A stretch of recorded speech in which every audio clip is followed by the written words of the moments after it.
Assalamualaikum. Waalaikumsalam. Selamat pagi Ibu Disnugraini S. Kepner.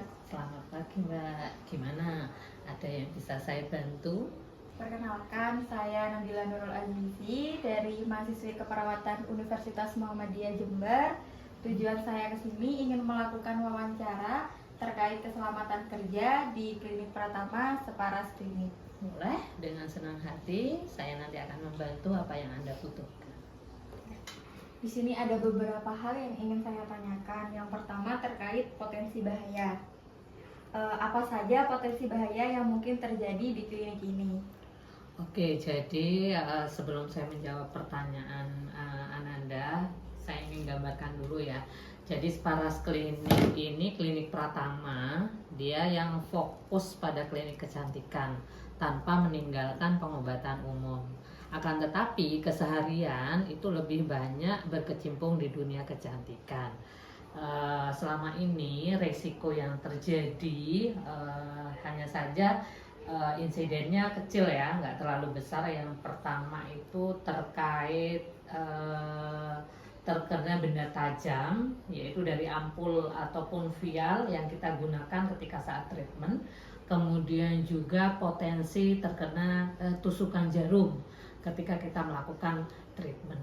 Sedangkan kalau dari lingkungan sendiri, karena kita fokusnya sama klinik kecantikan, di mana dari awal sudah kita persiapkan yang datang ke sini itu kan orang-orang yang sehat, bukan dengan kategori orang yang sakit. Jadi lingkungannya memang standarnya itu untuk melayani orang-orang yang sehat. Jadi kalau secara lingkungan itu sudah support ataupun aman dengan tanda kutip khusus untuk pasien-pasien yang sehat, bukan untuk pasien yang sakit ya. Jadi potensi paling banyak selain benda tajam yaitu tertusuk jarum. Itu saja sih yang terjadi di klinik kami.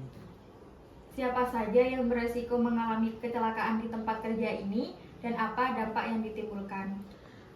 Yang paling banyak mengalami risiko kecelakaan kerja itu adalah pegawai yang berinteraksi langsung dengan pasien ketika melakukan tindakan ya.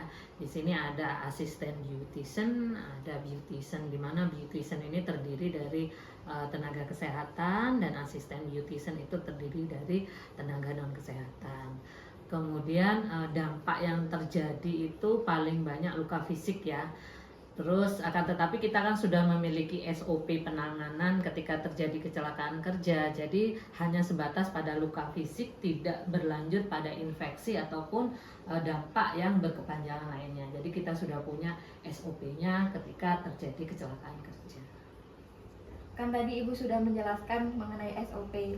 Nah, apa saja prosedur yang diterapkan di area kerja ini dan berapa jumlah tenaga kerja yang bekerja di klinik ini? Oke, kalau SOP-nya cukup komprehensif ya. Jadi mulai dari awal pasien datang itu kita sudah ada regulasinya. Kemudian pasien waktu tindakan, masing-masing tindakan sudah tertera SOP-nya. Begitu juga dengan tiap-tiap alat. Ketika menggunakan alat tersebut kita sudah ada SOP-nya masing-masing yang nanti ditempel pada alat. Kemudian pasca tindakan dari mulai merapikan pasien, kemudian membuang sampah medis ya, itu sudah ada SOP-nya masing-masing, sehingga insiden terjadi kecelakaan kerja itu bisa kita tekan seminimal mungkin. Jumlah pegawai yang bekerja di sini ini secara keseluruhan ada 7 orang ya, dimana dokternya ada 2, kemudian beauticiannya ada 3, dan staf administrasinya ada 2. Jadi seperti itu untuk jumlah kepegawaian di Separas Klinik. Apakah ada dokumentasi jika terjadi kecelakaan kerja di klinik ini? Ada Mbak, jadi prosedurnya biasanya ketika terjadi kecelakaan kerja kita akan mencatat nama yang mengalami kecelakaan kerja, kemudian kronologisnya seperti apa ya, kemudian kita catat dan itu ada formnya sendiri ya. Kemudian formnya itu secara berkala nanti akan dilaporkan ke dinas sebagai evaluasi seberapa jauh sih penanganan kecelakaan kerja yang terjadi di Separas Klinik ini. Bagaimana tingkat kepatuhan penggunaan APD di klinik ini?